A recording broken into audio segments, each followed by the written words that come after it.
or you can sort of guess what their cards are against, Right. for example, Cosmo. And They how have often to is banish. that working out for you, that you're guessing the correct card? You hardly ever want to guess. Most of the time you know. Okay. You very rarely miss with this card. You almost always see it, and disrupting is really powerful. All right. And sometimes you get a 2-for-1 with this card, of course. Yeah, so if they use a mirror and you chain a Necros ritual card and you chain it, then they don't get the ritual spell, or sometimes they might have to ritual summon something they really don't want to ritual summon, Right. which puts you in a really good position. Okay. And last but certainly not least, we got the 2 floodgates. Yeah. And if you're new to the game, you might be wondering about this. What does it mean? Why do people call it floodgates? Floodgates, well, it's kind of like you hold back so your opponent can't do anything. All right. So it's like, a gate against a flood. And then if you open the gate, then they all come flooding in and you lose. So it basically like holds everything back while it's there. Okay. But it doesn't deplete any of their resources. They just won't be able to play any cards.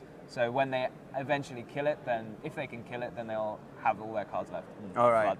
Flood. So very often these are the cards that keep you in the game, and as soon as they're gone, you're in big trouble. Well, yeah, I mean, you just play it at the beginning because you don't use loads of cards yourself to use it. You just play one trap card, and if they can't kill it, then you'll win eventually, and otherwise you have to try and play properly. All right. And what's the expectation for this weekend with this deck? Well, I'm hoping that I play against lots of Necros decks because this is sort of keyed out to play Necros decks, and it's quite good against it.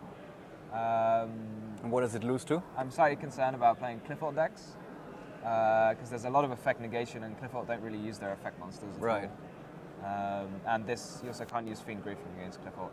Oh yeah, because the monsters never end up in the graveyard normally. Okay, well, thank you so much for explaining the deck to us. Sorry. Best of luck this weekend. Thank you very much. And we hope to see you again in the top 32 like we did in London.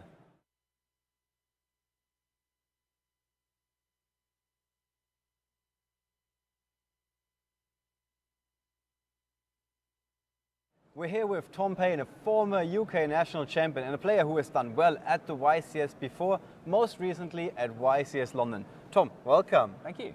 And you brought a deck with you, of course, because you want to play in the tournament this weekend. And you're not going with the big blue elephant in the room, which is Necros. You're instead going with the Burning Abyss monsters. Yeah. Why is that? Why are you going for Burning Abyss? I like the engine. It's very powerful. I think Necros are a bit more fragile, so there are a lot of ways to disrupt them, whereas Burning Abyss don't really get bothered by that many cards. Okay, I talked to some other players earlier, and they said they think that this is the perfect choice for this event. Because it doesn't lose to the rogue decks in the field, and with a new set, there's always a chance that some players are going for a new and not that tested idea. What do you think about that? Yeah, I think the format's pretty wide open. There's a new set with a lot of new themes, so it's difficult to tell what you're going to see a lot of and what you're not going to see a lot of. All right, let's talk about this deck. When we laid out the cards in this way because there's a purpose to it, you said this is basically the core of the deck. Yeah, you have to run all of these cards in Burning Abyss, I think. I mean, I dropped one Scarm because I wanted to play more trap cards, more defensive cards and less monster cards. Right. And I thought that was the only one you could feasibly drop because you need all of the other ones. Okay, and basically the goal is to always, as fast as possible, summon a Dante. Unicorn to target a card in the graveyard. So there's quite a lot. There are quite a few. And the new Perfamage cards, obviously. Okay, so this is a card that hits the opponent's graveyard, which is not something that we